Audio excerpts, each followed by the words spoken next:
Good evening, everyone. We are going to start on a new book, the book of Haggai. Haggai. It reads here in the book of Haggai, in the second year of King Darius, in the 6th month, on the first day of the month, the word of the Lord came by Haggai the prophet to Zerubbabel, the son of Shealtiel, governor of Yehuda, and to Joshua, the son of Jehozadak, the high priest.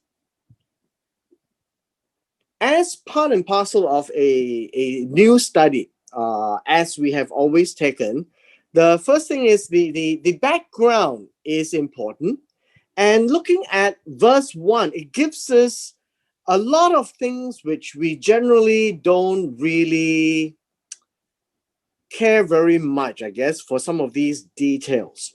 Now, we will need to unpack this, but before that, there is a need for us to be very clear of where Haggai fits in the entire history of Israel.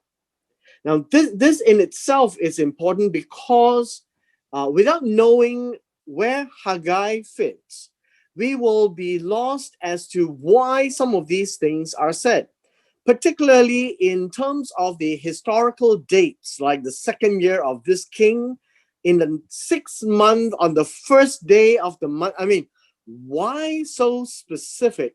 Because they all mean something. Now, for our purposes, I think I would like to actually bring you back to appreciate why Haggai it fits in this category of the minor prophets. And this, we have to go back a little bit, and we will do a bit of chalk talk, and so that we would have a much better view of things.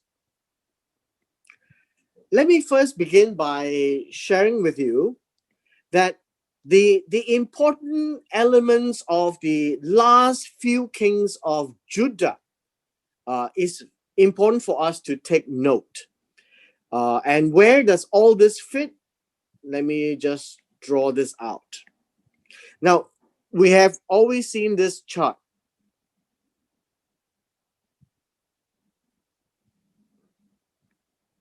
And this is David, and then Solomon, and then the split kingdom of the northern kingdom of Israel and the southern kingdom of Judah. When we were doing the book of Habakkuk, Habakkuk would fit somewhere here. And then we went on to deal with the book of Amos, and it would be somewhere here. Now, at the end of Amos, right here, we would have the Assyrian conquest. At the end of the Judah era, right here, we would have the Babylon conquest. And where does Haggai fit? Haggai would fit right here. And Haggai is what we call a post-exilic prophet, meaning Haggai came to speak to the people after they returned back to Judah. And that is where we can see all these pictures fit together. Now, we need to then now appreciate a couple of things that is right here, because when Babylon came into Judah, Nebuchadnezzar did not immediately destroy the city nor the state. And that's why we have a bit of a peculiarity as to understanding what really happened and why. Let me show you the last 4 kings or 5 kings, right, of Judah. And then you can appreciate this.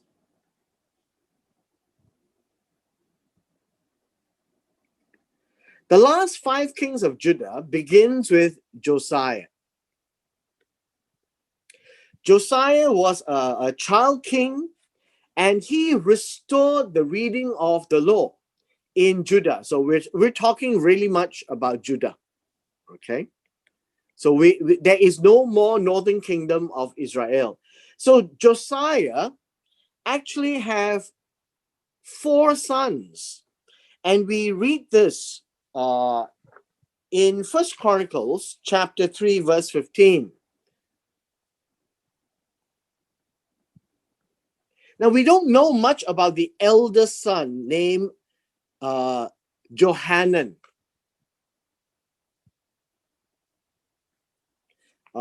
And he did not feature very much in the life of Josiah. And him being a firstborn was supposed to actually take over the throne. But we don't read much of him at all, except for a name in 1 Chronicles. Now, what really did happen was Josiah, being a great king of Judah, decided to take on Pharaoh Necho of Egypt. And that became a bad decision when Pharaoh Necho was going to fight with Nebuchadnezzar's father, Nabopolassar, on the way passing through the land of Judah. Josiah decided to take on Pharaoh Necho, and he died.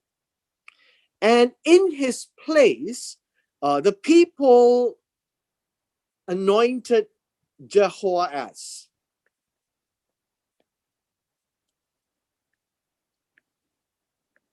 And his name is Shalom. And it appears that he is the 4th son of Josiah. And Pharaoh Necho did not like him. So Pharaoh Necho took him to Egypt, and in his place installed the second brother, Jehoiakim. And his name was Eliakim. And he reigned for 11 years. After he died, for a very brief period of time, Jehoiakim's son, by the name of Jeconiah, he was also called Coniah. He was also called Jehoiakim.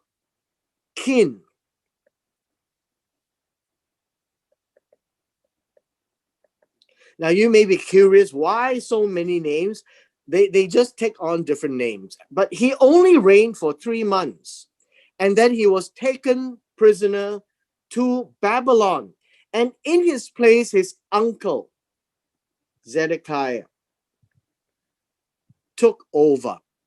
And he reigned for 11 years. And so Zedekiah was the last king of Judah. Now, why are these information important? It is important because there are a couple of things that's happening with regards to the temple. So let me just make clear that the whole picture that I'm trying to draw to you has with regards to the 2 things: the destruction of Jerusalem and the destruction of the temple. The book of Haggai then has to do with the restoration of Jerusalem as well as the restoration of the temple. And so for background purposes, we would want to see that at the end of the day, from here to here, and there is no more after Zedekiah. And so Jeconiah or Jehoiakim is important in our discussion. Now, it was at the time of Jeconiah that something really happened to the temple. Now, one thing for sure, whatever happened after Josiah, all of these sons and grandchildren, when they reigned in Judah, they did not do well before God. And so that in itself is something that all of us must be clear. And so in order for us to clear this up, I like to take us to read a couple of passages, and that would be in 2 Kings chapter 24. In 2 Kings chapter 24, the story begins with Jehoiakim. Jehoiakim would be the second king after Josiah. He would be the king that would be installed by Pharaoh Necho. And when Nebuchadnezzar came to Judah, Jehoiakim became his vassal for 3 years. All these are important because it would be something similar to Malaya when we had to give the bunga mas to the king of Siam. And in this case, Jehoiakim was giving tribute to the king of Babylon. Now, what happened was after 3 years, many things happened. Jehoiakim turned, rebelled against him, and the Lord sent him bands of, this is what we need to read, okay? Bands of Chaldeans, bands of Syrians, Moabites, Ammonites. And then this is sent by God to teach Jehoiakim a lesson. As we go on from here, there is no peace in sight. Because at the end of the day, Jehoiakim did not do well. After Jehoiakim died, his son Jehoiakim took over. And Jehoiakim was the one that King Babylon didn't like. And this is what I want to point out to you. In verse 8, Jehoiakim was only 18 years old when he became king. And he only reigned in Jerusalem for 3 months. And he did evil in the sight of the Lord, according to all that his father had done. And that seems to be the sequence of all the kings. And Nebuchadnezzar's army came to Jerusalem and took siege of the city. Took siege would be surround the city and try to squeeze it to its knees. And then Nebuchadnezzar came against the city, and Jehoiakim, king of Judah, all went out to the king of Babylon in the 8th year of his reign and took him prisoner. And that is where the story becomes interesting. And this is what I want all of us to be fully aware when we start the book of Haggai. Verse 13. What is important is at this point in time, in the second time that Nebuchadnezzar came to Judah, Nebuchadnezzar carried out from there all the treasures of the house of the Lord. And this is the important thing. The house of the Lord is the temple. All the treasures. And what did they do is this, that he cut in pieces all the articles of gold which Solomon had made in the temple. And he carried also into captivity all Jerusalem, all the captains, mighty men. And during this time is where we think the prophet Ezekiel was also taken into captivity. And this is the point I wanted to make. From here on, everything in the house of the Lord was taken to Babylon. Now, we were told that it was not just taken to Babylon, it was taken into the temple of Babylon. And of course, that is not the temple of God, it's a temple of the gods that King Babylon worshipped. And that in itself is a profanity to God. Now, we will now move on to Ezra chapter 1. Ezra will lead us into the book of Haggai. Now remember, Ezra, even though it is located early in the Old Testament, it is just the ordering of it which didn't quite fit into the entire historical narrative. Ezra actually comes after the return to Babylon, to Jerusalem. And so he begins writing about the first year of Cyrus, the king of Persia, and that they will return to Jerusalem. And this was prophesied in Isaiah as well. And so here lies the challenge that we have. Now remember this, that the name Cyrus, the name Darius are all what we call kingly titles of the kings of those times. That's not the name of the king. It is the king's title. The king takes on a title. And so in Ezra chapter 1 begins the fulfillment of Isaiah. And God told them that Cyrus would be the anointed one that would come and set them free after 70 years in Babylon. And hereby, Ezra chapter 1 marks the beginning of that fulfillment. Now, the story goes on quite a while as they return to as they return back to Judah. And when they return to Judah, they return to Jerusalem and Judah and to their own city. And here is this name, Zerubbabel, right? And that would be very, very important.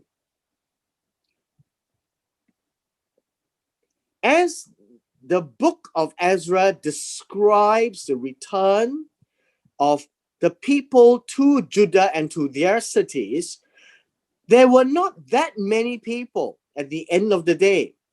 The assembly was 42,000 people, and they had many people already still in Babylon itself. But many of them who went back were the priests and the Levites. In chapter 3 of the book of Ezra, as they gathered together to one man, we find the name Yeshua, the son of Yozadak, who is the priest, the high priest. We are also interested to know this name, Zerubbabel, the son of Shealtiel. And we will deal with that in the book of Haggai when we get there shortly. And so what is important in chapter 3 is that these two are the main personalities that the post-exilic work begins to name them. The rebuilding of the walls of Jerusalem, as well as the rebuilding of the temple of Jerusalem. And so what was important at this point in time that happened was that they arose and built the altar of the God of Israel to offer burnt offerings on it, as it is written in the law of Moses, the man of God. And this would be the book of Leviticus. And so if you are doing any studies on the book of Leviticus, Ezra chapter 3 comes back to deal with the restoration of the offerings. Now, at this point in time, there is no temple. The temple was destroyed on the 9th of Av at the reign of Zedekiah. And after that, the first temple was destroyed. Now, they've come back to Judah and to Jerusalem, but there is no temple. the first thing they did was to build an altar. Now, this is important for us to realize that even from the book of Genesis, every time they come and honor God, they would build an altar. And hence they came back and they celebrated the return by building an altar and offering burnt offerings. And they also kept the feasts of tabernacles, the new moon, and all the free will offering.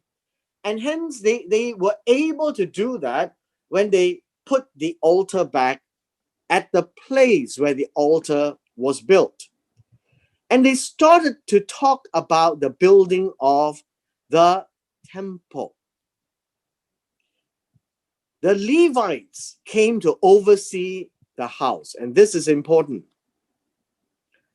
The priests and the Levites, they began work on the appointed the Levites to oversee the work of the house of the Lord. And here, Yeshua, that's Yeshua. We are so used to the English translation Joshua, which is Yahoshua, and Yeshua in this case would be the short form of Yahoshua. And here they laid the foundation of the temple of the Lord. With the foundation laid, there was resistance to rebuilding the temple. There were adversaries of Judah and Benjamin, and they came to attack them, and they came to disturb them. And what had happened was, at the end of the day, they were frustrated in building the temple. So chapter 4 of Ezra tells us that at the end of the day, they discontinued. The house of the Lord in Jerusalem ceased. It was discontinued until the second year of the reign of Darius, king of Persia. So you need to remember this date. The second year of the reign of Darius, the king of Persia. And now we come to Ezra chapter 5. Ezra chapter 5 introduces us to two prophets, the prophet Haggai and Zechariah, the son of Iddo. Very importantly, as introduction to the book of Haggai, we need to also understand that Zechariah is also a prophet of the post-exilic time, meaning after they've returned to Jerusalem, we find two prophets. One is Haggai and two is Zechariah.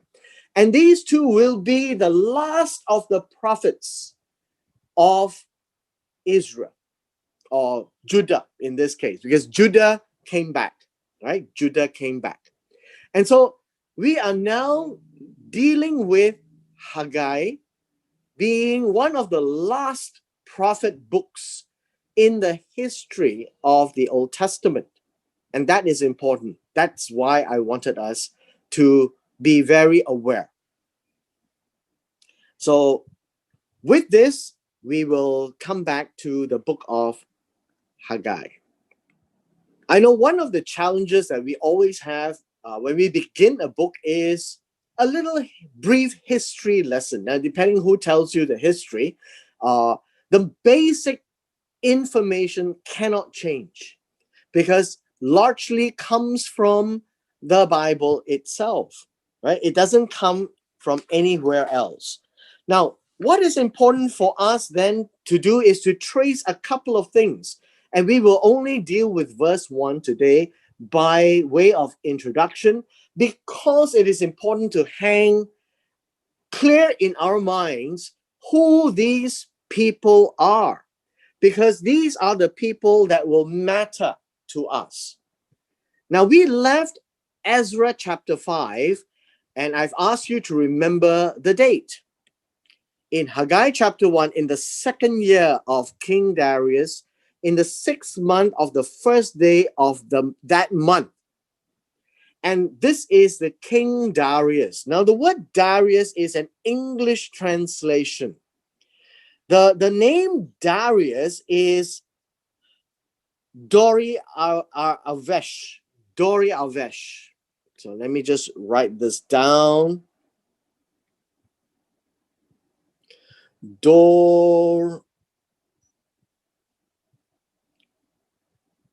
Doriavesh, right? Doriavesh.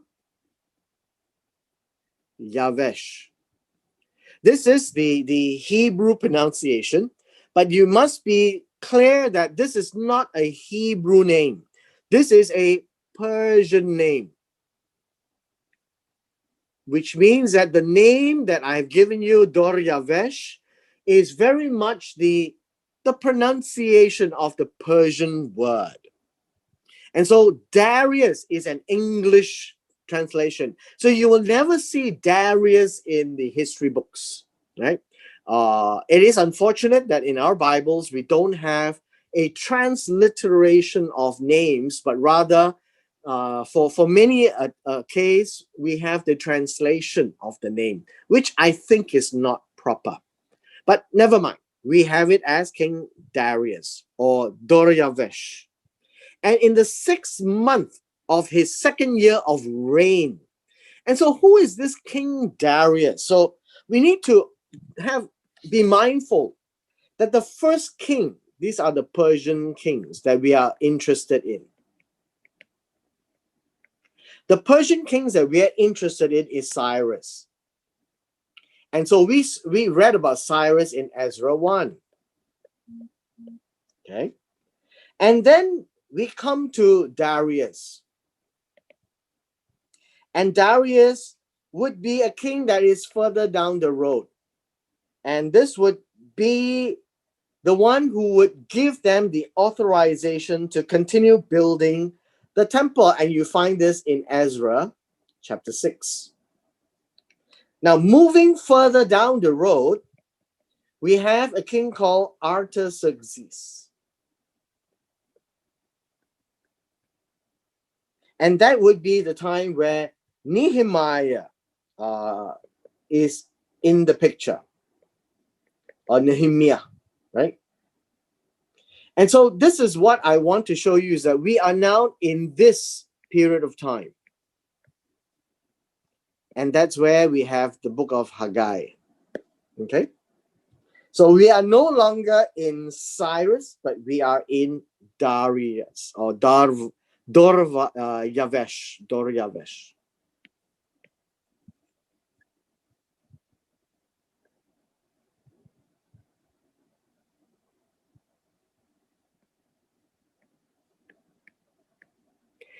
Next, I want to show you this. The word of the Lord. Now, the word of the Lord is important because the word of the Lord is said to come. Now, the word come is not actually in the it's not in the Hebrew. Okay, this word translated as come would be come to be, or came into existence. So let me just put this down. Come to pass, I think, would be a good way of talking about it. The word of the Lord would be his message, would be something that God has said. So this word would be the Hebrew word davar. It would be his speech. It would be a matter that God has disclosed. And it came to pass. It came to pass, and unfortunately, we have this word by. This word by literally means in the hand of. Okay, which means that the word of God, the matter that the Lord is speaking, the issue, the things, or the proclamation, or the declaration, that would be this particular word, the word of the Lord, that God has said, somehow came into existence, came into perhaps the mind of Haggai. And how did it come into the mind of Haggai? We're not told. But it came by Haggai. It means that in the hand of Haggai, it came into the possession of Haggai the prophet. And this is what by means. It came into the hand of the prophet Haggai. It came into his possession, into his hand, so that he now has the authority to dispense with the words of God. That's what this actually means, right? And it happened in the second year of the reign of King Darius, in the 6th month, in the first day of the month. And when Haggai came into possession or came into existence in some form in his hand, he came to Zerubbabel. Now, the word Haggai, by the way, is pronounced Haggai, right? Haggai. And the second name here is Zerubbabel. Now, Zerubbabel,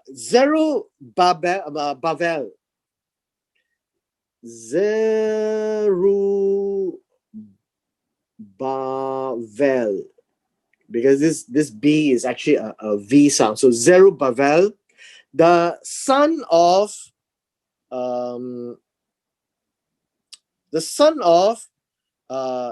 Shealtiel. Shealtiel. That's how it's pronounced. Shealtiel.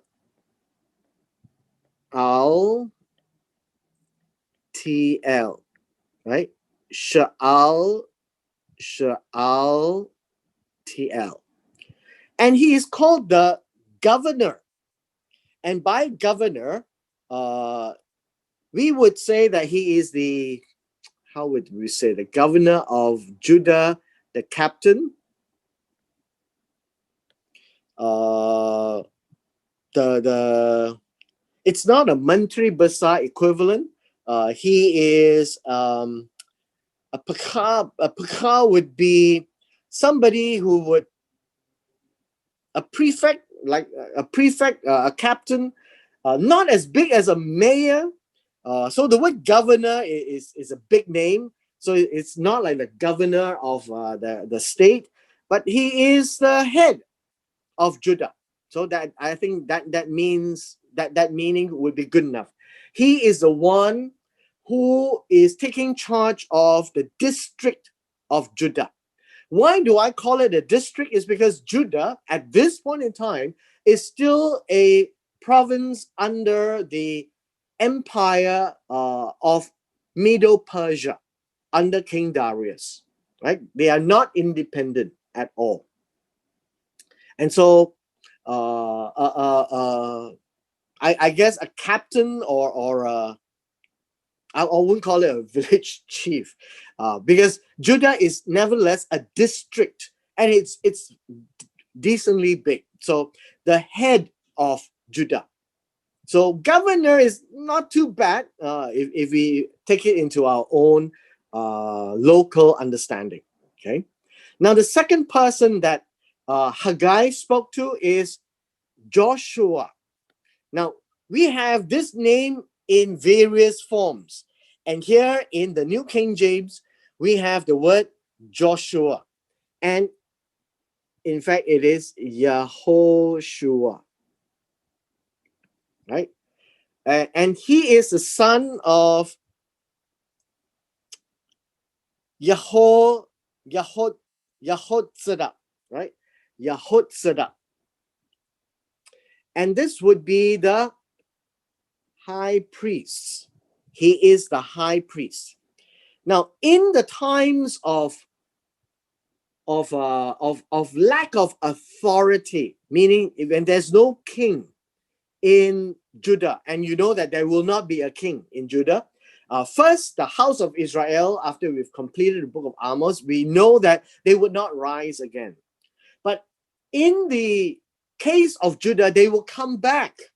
They will come back. But they don't have a king. And so the captain of Judah or the governor of Judah is Zerubbabel. Zerubbabel. So remember that. And it is important about Zerubbabel because he is the son of Shealtiel. Now, why are all these important? And I would end by discussing Zerubbabel, because what we do not understand is this. We had Josiah, and then we had the last king, Zedekiah. Oops.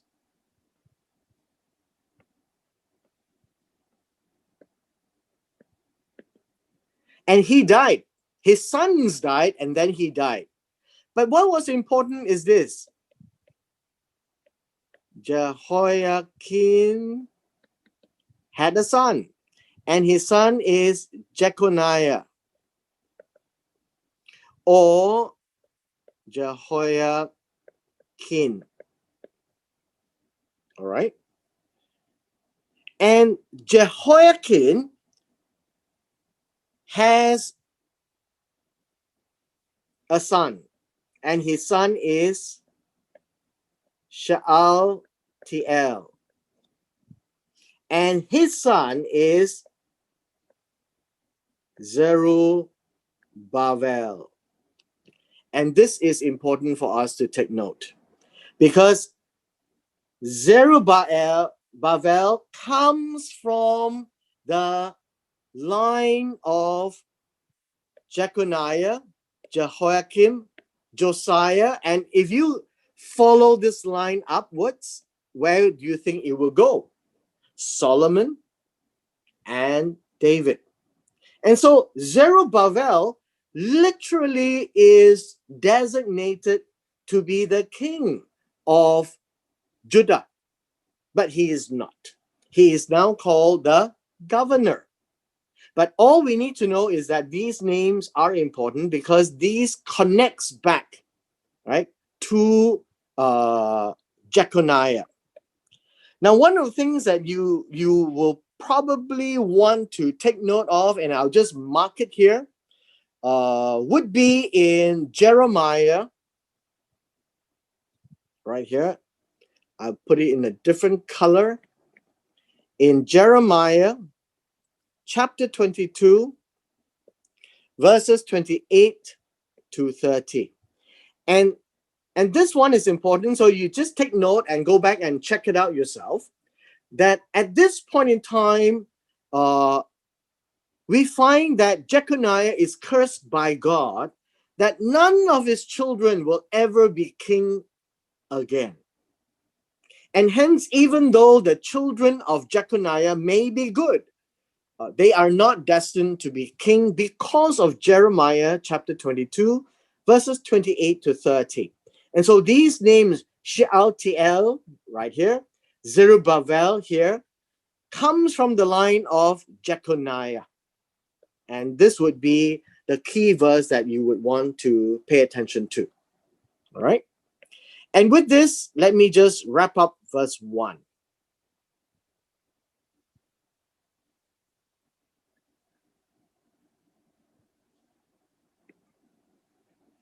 And verse 1 reads this way. In the second year of King Darius, in the 6th month, on the first day of the month. The 6th month is very important. And the reason why it's important is because at the end of chapter 1, we will refer to it again. In the second year of King Darius, in the 6th month of the first day of the month, the word of the Lord came to pass. The matters of God came to pass in the hand of Haggai the prophet. And so the English actually translates it with fewer words, but the intent is to give us a picture that God activated Haggai the prophet with these words that he had to speak to Zerubbabel right here, the son of Shealtiel would be here, and he is the governor of Judah, and Zerubbabel is in the line of David. Okay, but because of the curse that was placed on his, who would that be, the grandfather, right? The grandfather in the book of Jeremiah 22, then we have a problem there. And in closing, let me now say this. Short of a king, Zerubbabel will be the leader. Even though there is no king in the proper designation, Judah nevertheless still needs a leader. And the proper leader that God had raised even at this time is from the line of David, Zerubbabel, and he becomes the governor. At the same time, together with the leader in the lineage of David, there needs to be a high priest in the order of Aaron, and this would be Yehoshua. And with this, we are now ready for the rest of the book of Haggai, because God now has some very specific things to say to these people. At this point in time, in verse 1, remember what we read in Ezra chapter 4, and then we went on to Ezra chapter 5. Number 1, the altar is built and they are celebrating and making offerings to God, celebrating the feast. Number 2, they actually started to lay the foundation of the temple, but it stopped completely until now. And so we are reading the until now portion of that history of the rebuilding of the temple. And that would be the important part of the book of Haggai. Now, I urge all of us to, if you have a chance, go back and read the importance of the temple, the importance of the tabernacle. And that would give you a reason why it is so important for them to rebuild this temple.